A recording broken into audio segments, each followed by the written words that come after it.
ముఖ్యమంత్రి హోదాలో ఎన్టీఆర్ ట్రస్ట్ భవన్లో చంద్రబాబు నాయుడు గారు మరి కాసేపట్లో అడుగుపెట్టబోతున్నారు. పెద్ద ఎత్తున కార్యకర్తలు కూడా చంద్రబాబు నాయుడు గారి స్వాగతం ఏర్పాటు చేయడానికి అయితే ఇక్కడ అన్ని ఏర్పాట్లు అయితే జరిగింది. మహిళలు కూడా పెద్ద ఎత్తున మనం చూస్తూనే ఉన్నాము. బాబు గారు చాలా కాలం తర్వాత ముఖ్యమంత్రి హోదాలో పార్టీ ఆఫీస్కి రాబోతున్నారని చెప్పి కూడా స్వాగతం పలకడానికి పెద్ద ఎత్తున మహిళలు కూడా ఇక్కడ రావడం కూడా జరిగింది. వాళ్ళతో కూడా మాట్లాడతాం. ఎలా అనిపిస్తుంది అంటే దాదాపు ఎన్నో కష్టాలు ఎన్నో త్యాగాల తర్వాత మళ్ళీ చంద్రబాబు నాయుడు గారు 5 సంవత్సరాల తర్వాత ముఖ్యమంత్రిగా మళ్ళీ తొలిసారి అడుగు పెట్టబోతున్నారు. ఎలా అనిపిస్తుంది?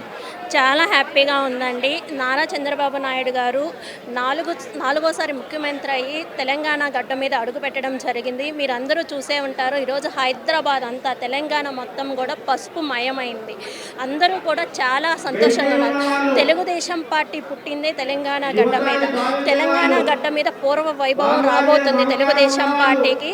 ఈరోజు నారా చంద్రబాబు నాయుడు గారిని అరెస్ట్ చేసి జైల్లో పెట్టినప్పుడు ఇదే గడ్డ మీద చాలా ప్రొటెస్టులు జరిగాయండి. కానీ అప్పుడు అధికారంలో ఉన్న నాయకులు దాన్ని ఇక్కడ చేయడానికి ఇష్టపడలేదు. కానీ మేమందరం కూడా ఒక దృఢ సంకల్పంతో ఆ రోజు అందరం ఒక మాట అనుకున్నాం. ఎక్కడైతే బాబు గారిని గురించి ప్రొటెస్టులు చేయడానికి ఇష్టపడలేదో ఇదే గడ్డ మీద నారా చంద్రబాబు నాయుడు గారిని ముఖ్యమంత్రిగా ర్యాలీ నిర్వహించాలని. అలాగే మొన్న మీరు చూసినట్లయితే బేగంపేట విమానాశ్రయం నుంచి వర్షం పడుతున్నా కూడా జనం, కార్యకర్తలు, అభిమానులు, సాఫ్ట్వేర్ ఇంజనీర్లు అయితే మేము అందరూ కూడా ఎక్కడ ఇబ్బంది పడకుండా ఎక్కడ కూడా ఆగకుండా వాళ్ళు ఆయనని చాలా ఘన స్వాగతం పలికింది మీరు చూసే ఉంటారు. ఈరోజు చంద్రబాబు నాయుడు గారికి తెలంగాణ అభిమానులు అయితేనేమి, కార్యకర్తలు అయితేనేమి, సాఫ్ట్వేర్ ఇంజనీర్స్ అయితేనేమి ఘనంగా సన్మానం జరుగుతుంది ఇక్కడ. ఈరోజు మాకందరికి కూడా చాలా చాలా చాలా సంతోషంగా ఉందండి. ముఖ్యమంత్రి గారిని, మా ఆంధ్ర రాష్ట్ర ముఖ్యమంత్రి గారిని తెలంగాణ గడ్డ మీద మళ్ళీ మేము గర్వంగా చూసుకోగలుగుతున్నందుకు థ్యాంక్ యూ సో మచ్. 94 ముఖ్యమంత్రిని చూస్తారన్నారు. ఒక 1 మంత్లోనే స్పష్టమైన ఆయన మార్క్ పరిపాలన అయితే చూపిస్తున్నారు. ఎలా అనిపిస్తుంది? మరోపక్క తెలంగాణతో ఉన్న ఆస్తు పంపకాలు కావచ్చు, సమస్యలు అయితే ఎన్నో ఉన్నాయి. అన్ని కూడా చాలా త్వరితగతిన పూర్తి చేయడానికి కూడా ఇద్దరు ముఖ్యమంత్రులు సమావేశం కూడా జరిగింది. ఎలా అనిపిస్తుంది ఈ పరిణామాలను చూసి? మీరు గమనించినట్లయితే ఇప్పుడు ఎవరైతే ముఖ్యమంత్రి ఉన్నారో ఆయన ప్రస్థానం, రాజకీయ ప్రస్థానం మొదలైందే తెలుగుదేశం పార్టీ నుంచి. మీరు నిన్న గమనించినట్లయితే రేవంత్ రెడ్డి గారు ఒక శిష్యుడు మాలాగే ఒక కార్యకర్తలాగా ఎగ్జైట్ అయ్యారనమాట ఆయన చూడడానికి. అసలు మాకు ఎంత అదొక కనుల పండగలాగా ఉంది వాళ్ళిద్దరిని కూడా ఒక స్క్రీన్ మీద చూడడం అనేది.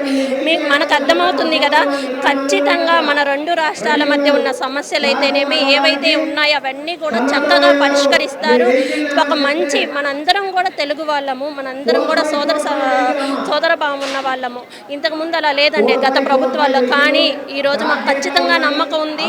ఒక మంచి పరిపాలన తెలంగాణ గడ్డ మీద ఆంధ్రప్రదేశ్లో జరుగుతుంది. ప్రజలకు సమస్యలన్నీ కూడా పరిష్కారం లభిస్తుంది. ఇదేనండి. Thank you so much. Telangana ఎన్నికల్లో కూడా పోటీ చేయడానికి దిశానిర్దేశం ఈరోజు కార్యకర్తలు చేయబోతున్నారని చెప్పి కూడా ఒక సమాచారం అయితే ఉంది. దీన్ని ఎలా మీరు తీసుకుంటున్నారు? ఖచ్చితంగా అండి. మీరు గమనించినట్లయితే మొన్న ఎలక్షన్స్లో చూశారు కదా, తెలుగుదేశం కార్యకర్తలు బలంగా ఉన్నారు తెలంగాణ గడ్డ మీద. ఖచ్చితంగా మా పార్టీని మేము గెలిపించుకోవడానికి కృషి చేస్తాము. ఇదే గడ్డ మీద తెలుగుదేశం పార్టీ పుట్టింది. ఒక ఘన చరిత్ర ఉన్న పార్టీ, మహిళలకు గౌరవం ఇచ్చిన పార్టీ. ఇలాంటి కార్యకర్తలు, తెలుగుదేశంకి సంబంధించిన కార్యకర్తలు తెలంగాణలో కొన్ని లక్షల మంది ఉన్నారండి. ఖచ్చితంగా మీరు నెక్స్ట్ చూడండి, ఎలక్షన్స్లో మీరే వచ్చి అడుగుతారు మీ ప్రభావం చాలా ఉందమ్మా అని. ఖచ్చితంగా మా జెండా ఎగరబోతుంది నెక్స్ట్. ఇలాంటి కార్యకర్తలు కూడా ఎలాంటి పదవులకు కానీ ఆశించకుండా పార్టీ కోసం ఈ విధంగా కష్టపడ్డారు. నిజంగా ముందు మీ పార్టీ కోసం మీరు ఎలా ఉండబోతుంది? ఒక్క విషయం అండి, మనకి మహిళలకి గౌరవం తెచ్చింది అన్న ఎన్టీ రామారావు గారు. ఆస్తిలో సమాన హక్కు కల్పించడమే కాకుండా తన కుటుంబం నుంచి అది స్టార్ట్ చేసిన వ్యక్తి అన్న ఎన్టీ రామారావు గారు. అలాగే మన నారా చంద్రబాబు నాయుడు గారి విషయానికి వస్తే ఆయన ఐటీ రంగాన్ని తీసుకొచ్చి ఒక మధ్యతరగతి కుటుంబంలో పుట్టిన నాలాంటి వాళ్ళకు కూడా ఈరోజు సంఘంలో గౌరవం తెచ్చిన వ్యక్తి నారా చంద్రబాబు నాయుడు గారు. ఖచ్చితంగా మేమందరం కూడా మన ఎలక్షన్స్లో పనిచేయడం జరిగింది ఆంధ్రాలో.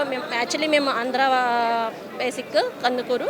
కాకపోతే ఖచ్చితంగా మేమందరం కూడా అక్కడ వర్క్ చేసాం. ఇలాగే తెలంగాణ గడ్డ మీద కూడా అది తెలుగుదేశం పార్టీ మళ్ళీ పూర్వ వైభవం రావడానికి మా వంతు కృషి చేస్తామండి.